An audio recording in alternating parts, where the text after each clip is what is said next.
اعوذ باللہ السمیع العلیم من الشیطان الرجیم بسم اللہ الرحمن الرحیم۔ تمام نبیوں کے سردار حضرت محمد صلی اللہ علیہ وآلہ وسلم اور تمام مذاہب کے سردار دین اسلام کے پیروکاروں، السلام علیکم، طبتم، برکتیں اور رحمتیں آپ پر ہوں۔ چونکہ آپ سے گفتگو نہیں کی تھی، اس لیے جتنے بھی یہاں فیملیز ہیں، سسٹرز، وہ سب ویٹ کر رہے ہوں گے۔ تو آج جو ہے وہ درس ہمارا، بلکہ درس نہیں، دعا ہے آج، تو آخری ہے، اس کے بعد پھر انتظام میں لگ جاتے ہیں، دوسرے کام ہیں۔ تو آپ سب لوگوں کا بہت شکریہ، جن لوگوں نے سنا ہے اور جن لوگوں نے ہمارا ساتھ دیا ہے اور دوسرے ممالک سے بھی ہمارے ساتھ تعاون کیا ہے، ان سب کا بہت شکریہ ہے۔ بس اب جتنے لمحے باقی رہ گئے ہیں، ان لمحوں کی قدر کیجئے اور ان میں عبادت جی بھر کے کر لیجئے۔ پھر یہ لمحے گزر جائیں گے تو پھر فرضوں کا ثواب 70 گنا نہیں ہوگا اور نفلوں کا ثواب فرضوں کے برابر نہیں ہوگا۔ یہ بس چند لمحے ہی اب رہ گئے، ہو سکتا ہے کہ کل آخری جو ہے وہ تراویح ہو جائے گی۔ چند مسائل جو ہیں وہ سماعت فرما لیں۔ آج کل جو ہے عید کا مسئلہ ہے، عید تمام جگہ پہ لیمیٹڈ ہو رہی ہے۔ یہاں ہمارے ہاں بھی 8:30 بجے عید کی جماعت ادا کی جائے گی، لیکن اس کے لیے بھی لیمیٹڈ ہے۔ ماسک جو ہے وہ پہن کر آئیں گے لوگ اور اپنا مصلی جو ہے وہ ساتھ لے کر آئیں گے۔ تو 8:30 بجے جو ہے وہ برکات القرآن میں انشاءاللہ الرحمن نماز ادا کی جائے گی 8:30 پہ۔ آپ لوگ جو ہیں وہ گھر سے جو لیمیٹڈ لوگ آ رہے ہیں، بچے الاؤ نہیں، عورتیں بھی الاؤ نہیں ہیں، یہ گورنمنٹ کی طرف سے۔ اب جس ملک میں رہتے ہیں وہاں کے لا کو کچھ تو ماننا ہے۔ ویسے حضور صلی اللہ علیہ وآلہ وسلم کے دور میں عورتیں جاتی تھیں، تو ہم بھی جب یہ حالات بہتر تھے حالات تو ہم بھی منع نہیں کرتے تھے۔ تو اب صورتحال جو ہے وہ گورنمنٹ کی طرف سے ہے۔ بچے جو ہیں ان کو سختی سے جو ہے وہ منع کیا گیا، اس لیے بچے بھی جو ہیں، اللہ تعالیٰ سے دعا مانگی ہے رو کے گڑ گڑا کے کہ مالک اپنے دروازے ہم پہ کھول دے اور ہمارے گناہ معاف فرما دے۔ آپ لوگ جو ہیں گھر میں ہی کپڑے پہن لیجیے، اچھے طریقے سے رہیے، ایک دوسرے کو ملیے۔ لیکن عید کی جو رات ہوتی ہے وہ بڑی امپورٹنٹ ہوتی ہے، یاد رکھیے۔ جس دن صبح عید ہو، اس رات آپ لوگوں پہ ایک خاص کرم ہوتا ہے، یہ یاد رکھیے۔ اس رات کوئی ایسا کام نہ کیا کریں کہ جس سے سارے اعمال جو ہیں وہ ضائع ہو جائیں اور ایک دم سے سارا اثر ختم ہو جائے۔ وہ بھی رات بڑی عبادت کی ہوتی ہے۔ اس رات جو عبادت کرتا ہے اس کا دل مردہ نہیں ہوتا۔ جب لوگوں کے دل مردہ ہو جائیں تو اس کا دل مردہ نہیں ہوتا۔ تو بڑی بات ہے اگر کسی آدمی کا دل جو ہے وہ زندہ ہے۔ تو یہ جو رات ہوگی جس دن صبح عید ہو، اس رات بھی آپ لوگ عبادت کیجیے۔ ایک مسئلہ ہے کہ عید جس دن ہوتی ہے تو کہتے ہیں کہ اس سے پہلے بھی نفل نہیں ہوتے اور اس سے بعد بھی نفل جو ہیں وہ ثابت نہیں ہے۔ فقہا نے اس پہ طویل گفتگو کی ہے، لیکن میں آپ کو ایک حدیث سناتا ہوں۔ یہ میں ابن ماجہ سے پڑھ رہا ہوں، اس وقت میرے پاس وہی ہے۔ حضرت ابن عباس رضی اللہ تعالیٰ عنہما سے روایت ہے، رسول اللہ صلی اللہ علیہ وسلم باہر تشریف لائے، خرجا فصلی بہم العید لم یصلی قبلہا ولا بعدہا۔ حضور صلی اللہ علیہ وسلم باہر تشریف لائے، لوگوں کو عید کی نماز پڑھائی، نہ اس سے قبل اور نہ ہی اس کے بعد نفلی نماز پڑھی۔ عید سے پہلے جو ہے وہ تقریباً چاشت بن جاتی ہے، اشراق بن جاتی ہے، تو وہ بھی آپ نے نہیں پڑھی۔ عید کے بعد جب ملتے ہیں تو قریب ٹائم ہو جاتا ہے چاشت کا، تو اس کے بعد بھی نفل، کیونکہ وہ عید کا دن ہے تو آپ لوگ عید کے اوپر جو ہے وہ توجہ دیں۔ تو آپ نے عید پڑھ لی، اس کے اندر آپ کی ساری چیزیں آ گئیں۔ اکثر لوگ مولوی کا امتحان لینے کے لیے یہ مسئلہ لازمی پوچھتے ہیں۔ کچھ کویسچن سے پتہ چل جاتا ہے کہ اگلا بندہ آپ کا امتحان لے رہا ہے یا وہ آپ سے پوچھ رہا ہے۔ تو میں کویسچن کی وہ جو اس کا جو مشکل پن ہوتا ہے نا، اس سے اندازہ لگا لیتا ہوں یہ بندہ ہمارا امتحان لے رہا ہے۔ اور پھر اس کو اگر جواب دیں تو آگے سے کہتا ہے نہیں اس کا جواب یہ ہے، تو بس تجھے پتا تھا تو نے پوچھا کیوں ہے؟ ہاں، وہ جواب بھی پھر وہ خود ہی دے گا اپنا. اب ایک صاحب نے مجھ سے سوال پوچھا، عرش پہ حضور نے کون سی نماز پڑھی؟ بچہ اپنے ماں کے پیٹ میں کون سا ذکر کرتا ہے؟ اب بندہ پکڑ لے اس کو، تو پکڑ کے میں آگے 6 سوال کروں، اس کو پوچھوں بس تو اب اس کے جواب دے مجھے. تو یہ کیا ہوتا ہے؟ یہ کویشچن بنائے جاتے ہیں، پھر آگے جو ہے نا وہ پوچھتے ہیں لوگوں سے. خیر، تو اکثر امتحان لینے کے لیے مولوی سے عید والے دن آگے پوچھیں گے، مولوی صاحب میں نفل پڑھ سکتا ہوں آج؟ جب اس کو نفل کی فکر ہے نا، تو اس کو اس کا جواب بھی ضرور آتا ہے. وہ صرف مولوی کو چیک کر رہا ہوتا ہے. ایک آدمی آگے عید والے دن کون نفل پوچھتا ہے؟ عید والے دن یاد ہی کوئی چیز نہیں رہتی. تو اگر وہ مولوی سے نفل پوچھ رہا ہے تو اس کو پتا ہے کہ نفل نہیں ہوتے وہ، لیکن مولوی کا امتحان لے رہا وہ. ایسے علم سے ہمیشہ دعا مانگا کرو اللہ محفوظ فرمائے. جس علم سے دوسروں کو تنگ کیا جائے، یہ یاد رکھیے گا، اس علم کا کوئی فائدہ نہیں ہوتا. تو حدیث آپ نے سماعت فرما لی.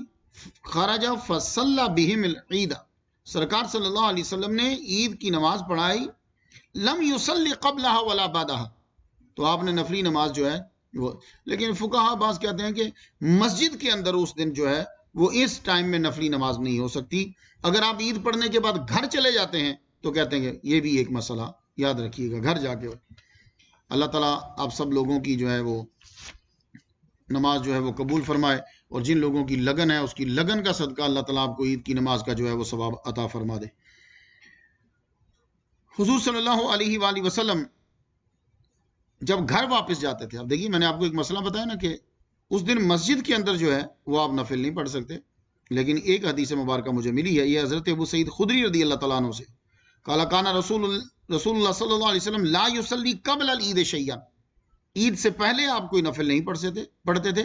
فاذا رجع الی منزلہ، جب آپ اپنی منزل پہ آ جاتے، منزل گھر کو گئے، جب آپ منزل پہ آ جاتے تو صلی رکعتین، پھر آپ 2 رکعتیں جو ہے وہ پڑھتے. تو اس لیے فقہا نے پھر یہ کہا کہ مسجد میں نہیں، گھر اگر آپ پہنچ جاتے ہو تو گھر جا کے آپ نفل پڑھ سکتے ہو. ان کے پاس یہ دلیل ہے، یہ والی. تو کبھی آپ کو نظر آئے تو آپ کے پاس نالج جو ہے وہ رہنا چاہیے. عید کی نماز پڑھنے کے لیے بہتر یہ ہوتا ہے کہ پیدل انسان جائے، لیکن یہ ان لوگوں کے لیے ہے کہ جہاں پیدل چلنا اور مسجد قریب ہے، ان کے لیے ہے کہ وہ پیدل جائیں.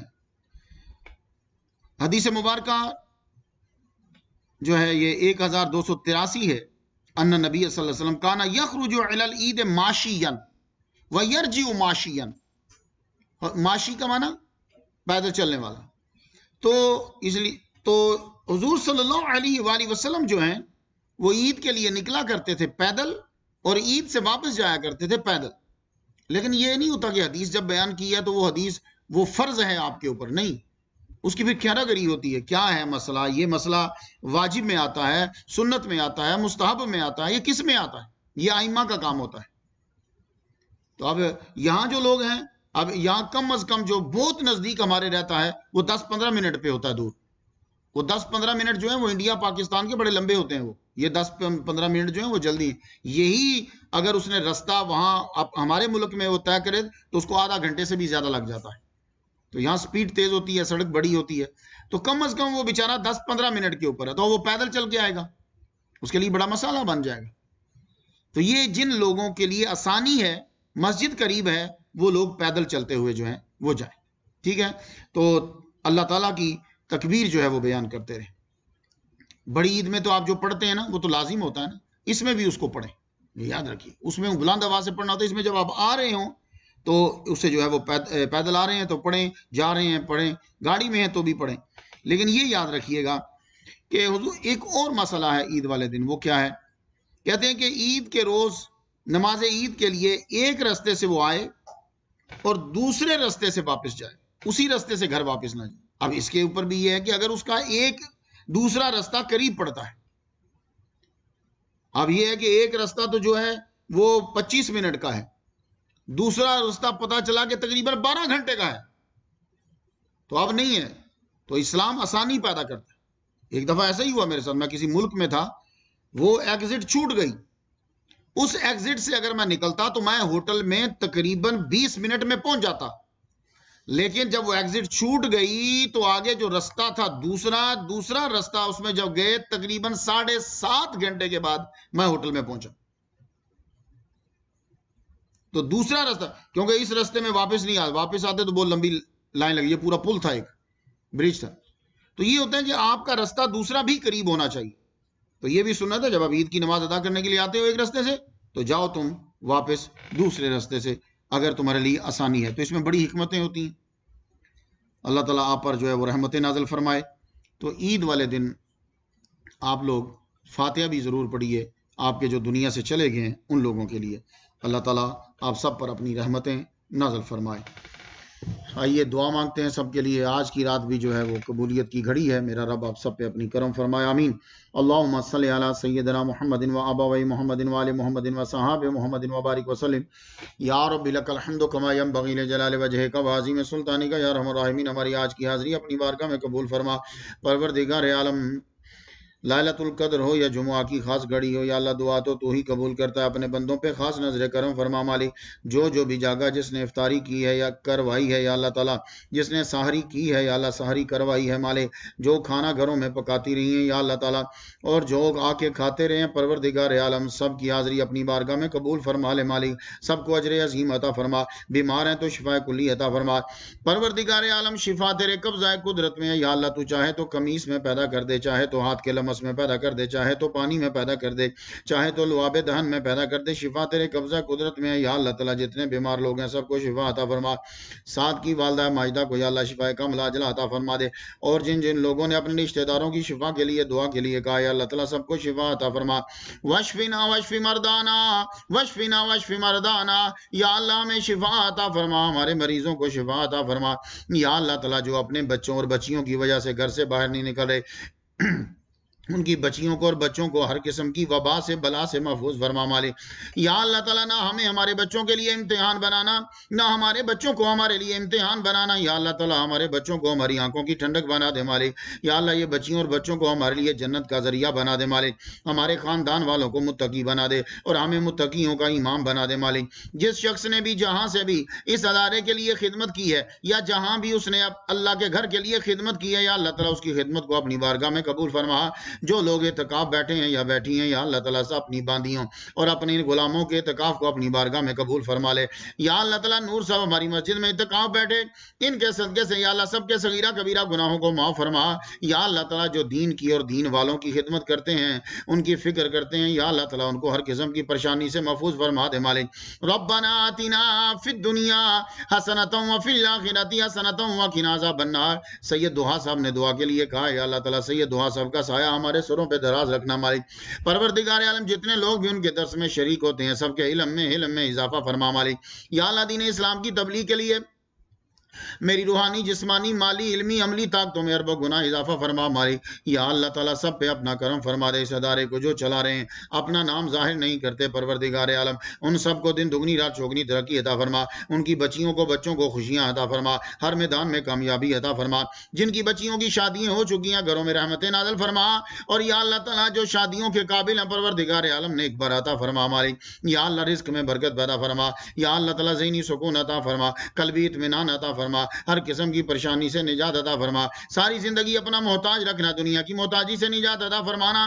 یا اللہ جب وقت آئے تو خاتمہ ایمان پہ فرمانا. مسلمان دنیا میں جہاں بھی بس رہے ہیں ظلم کی چکی میں پس رہے ہیں یا اللہ تعالیٰ انہیں نجات عطا فرما. یا اللہ تعالیٰ جب وقت آخری وقت آ جائے زبان پہ یہ کلمہ جاری فرمانا لا الہ الا اللہ محمد رسول اللہ وصلی اللہ تعالیٰ علی خیر خلق محمد وآلہ وصحبہ اجمعین. اللہ تعالیٰ آپ کا حامی و ناصر ہے. انشاءاللہ پھر ملاقات آپ